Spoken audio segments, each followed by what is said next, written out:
ஆண்டவருடைய அருளும் ஆசையும் பாதுகாப்பும் வழிநடத்துதலும் உங்களோடு இருப்பதாக.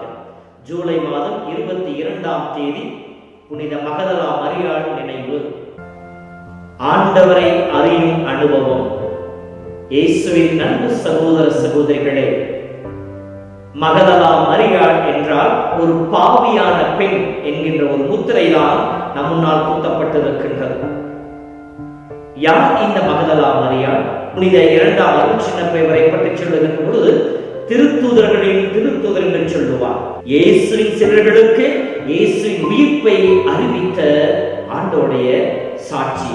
ஆம் அன்பு சகோதரமே, விவிலியத்தின் அடிப்படையிலே பார்க்கின்ற பொழுது திருத்தூதர் என்பவர்களுக்கு 2 பண்பு நலன்கள் இருக்க வேண்டும். ஒன்று, இயேசுவோடு இருந்து அவருடைய உயிர்ப்பின் அனுபவத்தை பெற்றவர்களாக இருக்க வேண்டும். இரண்டாவதாக, அவர்கள் பெற்ற அந்த உயிர்ப்பின் அனுபவத்தை பறைசாற்றுபவர்களாக இருக்க வேண்டும். மகதலா மரியாளை பார்க்கின்ற பொழுது இந்த 2 பண்புகளும் முழுமையாய் நிறைந்திருப்பதை நம்மால் காண முடிகின்றது. மகதலா மரியாளை பற்றி விவிலியத்தில் சொல்லப்படுகின்ற பொழுது லூக்கா புத்தகம் 8ஆம் அதிகாரத்தில் 2ஆம் வசனத்திலே அவரை பற்றி சொல்லப்பட்டிருக்கிறது. இவரிடமிருந்து 7 பேய்களை இயேசு ஊட்டியதாக சொல்லப்படுகிறது. பேயினால் அலைக்கழிக்கப்பட்டு நோயினாலும் வேதையினாலும் எல்லா விதமான சிறுமைக்கும் துன்பத்திற்கும் ஆளாகி இருந்த ஒரு பெண் இவர். விவிலியத்தின் அடிப்படை 7 என்பது முழுமை, அதாவது முழுமையாக ஆவியினால் அலைக்கழிக்கப்பட்டுக் கொண்டிருந்த பெண் மகதலா மரியாள். இவரை இயேசு முழுமையாக விடுதலை கொடுத்து முழுமையாக இவரை புது வாழ்வுக்கு அழைத்து வருகின்றார். முழுமையான ஆசீர்வாதம் பெற்றுக் கொண்ட மகளாக மகதலா மரியாள் காட்டப்படுகின்றார். இப்படி இயேசுவிடமிருந்து முழுமையான விடுதலையும் முழுமையான வாழ்வை பெற்றுக் கொண்ட மகதலா மரியாள் இன்று உங்களுக்கும் எனக்கும் சொல்லிக் கொடுக்கின்ற பாடம் என்ன? லூக்கா புத்தகம் 8ஆம் அதிகாரம் 3ஆம் வசனத்தை படிக்கின்ற பொழுது மகதலா மரியாள் மற்ற பெண்கள் தங்களிடம் இருந்த உடைமைகளை கொண்டு ஆண்டவருக்கு பணிவிடை செய்து வந்தார்கள் என்று சொல்லப்படுகிறது. தன்னை நேசித்த, தனக்கு புது வாழ்வு கொடுத்த, தன் வாழ்வை தேற்றி மீட்டுக் கொண்ட இயேசுவுக்கு தன்னிடம் இருந்த உடைமைகளை கொண்டு அவருக்கு பணிவிடை செய்து வந்தார்கள் என்று சொல்லப்படுகிறது. இங்கே மகதலா மரியாள் நமக்கு சொல்லிக் கொடுக்கின்ற முதல் பாடம், ஆண்டவர் நம்மையும் ஆசீர்வதித்திருக்கின்றார். தாழ் நிலையில் இருந்த நம்மையும் கடைக்க நோக்கி நமக்கும் ஒரு புது வாழ்வை கொடுத்திருக்கின்றார். ஆசீர்வாதம் மிகுந்த அவருடைய பிள்ளைகள் என்கின்ற வாழ்வு நாம் வகித்துக் கொண்டிருக்கிற நிலைக்கு ஏற்றார் போல நாம் துறவரத்திலோ இல்லறத்திலோ இருக்கிற பொழுது அந்த நிலைக்கு ஏற்ற ஆசீர்வாதம் எல்லாம் கொடுத்திருக்கின்ற பொழுது நான் எந்த அளவுக்கு இறைவன் கொடுத்த இந்த வாழ்வை கொண்டு ஆண்டவருக்கு நான் பணிவிடை செய்து கொண்டிருக்கின்றேன்.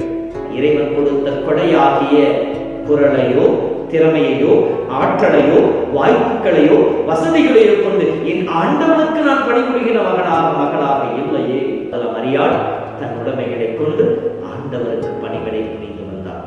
இரண்டாவதாக, மகதலா மரியாள் ஆண்டவரால் தொடப்பட்டவுடன் மார்க்கு புத்தகம் 15 படிப்போம் அல்லவா, சிலுவை அடியிலே நிற்கும் அளவுக்கு அவரை பின்தொடர்ந்து சென்றவளாக இருக்கிறார். ஆண்டவரால் ஒரு முறை தொடப்பட்டவுடன் ஆண்டவர் விட்டு விலகி அவள் செல்லவில்லை.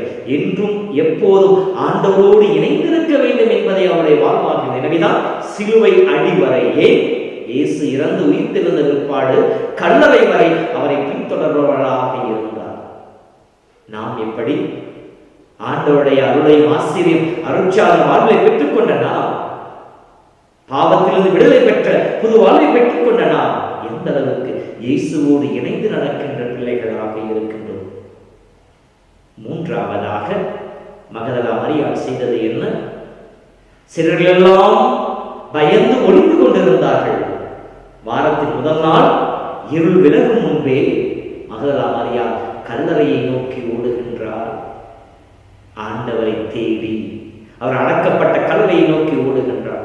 நம்முடைய வாழ்விலும் கூட நான் மற்றவர்களை விட அதிகமாக ஆண்டவரை தேடுகின்ற அந்த மனப்பக்குவம், அந்த ஆசை என்னிடம் இருக்கின்றதா? இப்படி அங்கே சென்ற மரியாள் தொடர்ந்து வருகிற வசனங்களிலே யோவான் புத்தகம் 20 படிக்கின்ற பொழுது ஆண்டவரை காணவில்லை என்று கண்டவுடன் இயேசு சிலரிடம் சொல்லுகின்றார். அவர்களோடு சேர்ந்து மீண்டும் கல்லறைக்கு செல்லுகின்றார். சிலர்களெல்லாம் வெற்று கல்லறையை பார்த்துவிட்டு திரும்பி தன் இல்லத்திற்கு சென்று விடுகின்றார்கள். ஆனால் மகதலா மரியாள் திரும்பி போகவில்லை, அங்கேயே நின்று கொண்டிருக்கின்றார், அழுது கொண்டிருக்கின்றார். ஆண்டவரை பார்க்க வேண்டும் என்கின்ற அவருடைய உடலை மீண்டும் காண வேண்டும் என்கின்ற அந்த ஒரு வாஞ்சை மரியாள் நமக்கு சொல்லிக் கொடுக்கின்ற பாடமாக இருக்கின்றது. நம்முடைய வாழ்விலும் கூட, அருட்சாதன வாழ்விலும் நற்கனை கொண்டாட்டங்கள் ஒரு சில நேரங்களிலே ஆண்டோடைய அனுபவத்தை பெறுவதற்கு தடைகளாக தடைகளை தாண்டுகின்ற ஒரு சில கஷ்டங்களோ, நம்முடைய விசுவாச வாழ்விலே ஒரு சில போராட்டங்களோ, வியாதிகளோ, வருத்தங்களோ வருகின்ற பொழுது நாம் தளர்ந்து போகின்றோமா, உடைந்து போகின்றோமா, அல்லது அதை தாண்டி சென்று ஆண்டோடைய அனுபவத்திற்காக காத்துக் கொண்டிருக்கின்றோமா? சிந்தித்து பார்ப்போம். அடுத்ததாக ஆண்டவரை தேடிய அந்த உள்ளம். அவர் வெளியிருந்து அழுது கொண்டிருக்கின்றார், குனிந்து கலரையை பார்க்கின்றார். அங்கே விண்துதர்கள் இருவர் இருப்பதை கண்டுகின்றார். அந்த விண்துதர்கள் மரியாளை பார்த்து கேட்கின்றார்கள், ஏனம்மா அழுகிறாய் என்று சொல்லி. அவர்களுக்கு மரியாள் பதில் சொல்லவில்லை. ஆனால் இயேசு மீண்டும் அதே கேள்வியை கேட்கின்றார், ஏனம்மா அழுகிறாய் என்று சொல்லி. அதோடு நிறுத்திவிடவில்லை, யாரை தேடுகின்றார்? அவருடைய உள்ளத்தின் தேடலை இயேசு அறிந்தவராக இருந்தார். உள்ளத்தின் வாஞ்சையை இயேசு அறிந்தவராக, எனவே தான் அவரை நோக்கி கேட்கின்றார், யாரை தேடுகின்றாய் என்று சொல்லி. அந்த தேடலுக்கு மரியாள் பதில் கொடுக்கின்ற பொழுதுதான் இயேசு தன்னை அவருக்கு முழுமையாக வெளிப்படுத்துகின்றார். எப்படி வெளிப்படுத்துகின்றார்? மரியா என்கின்ற வார்த்தையின் வழியாக. வேறு எதையும் இயேசு சொல்லவில்லை, அவளை அன்போடு அழைத்தார், அவ்வளவுதான். அந்த வார்த்தை, அந்த துணி, அவரை அழைத்த விதம் மரியாளுக்கு இயேசுவை கண்டுகொள்ளச் செய்தது.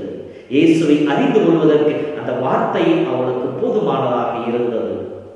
அன்பு சகோதரமே, மரியாளை போல நம்மிலே இயேசுவை அறிந்து கொள்கின்ற அனுபவம் எத்துணை இருக்கின்றது, சிந்தித்து பார்ப்போம். ஆண்டவரை அனுபவித்திருந்தால் மட்டுமே இன்னும் அதே அனுபவம் நம் வாழ்விலே கடந்து வருகின்ற பொழுது நம்மால் இயேசுடைய அனுபவத்தில் நாம் திளைக்க முடியும்.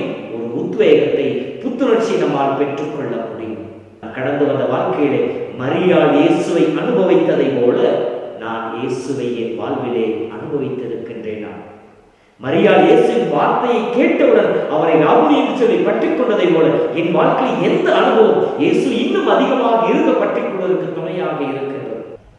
இயேசுவை அனுபவித்தால் மட்டுமே நாம் பிறருக்கு அந்த இயேசுவை கொடுக்க முடியும். ஆண்டவரை அறிகின்ற அனுபவம் இருந்தால் மட்டுமே அந்த அனுபவத்தை பிறரோடு பதிந்து வாழ முடியும்.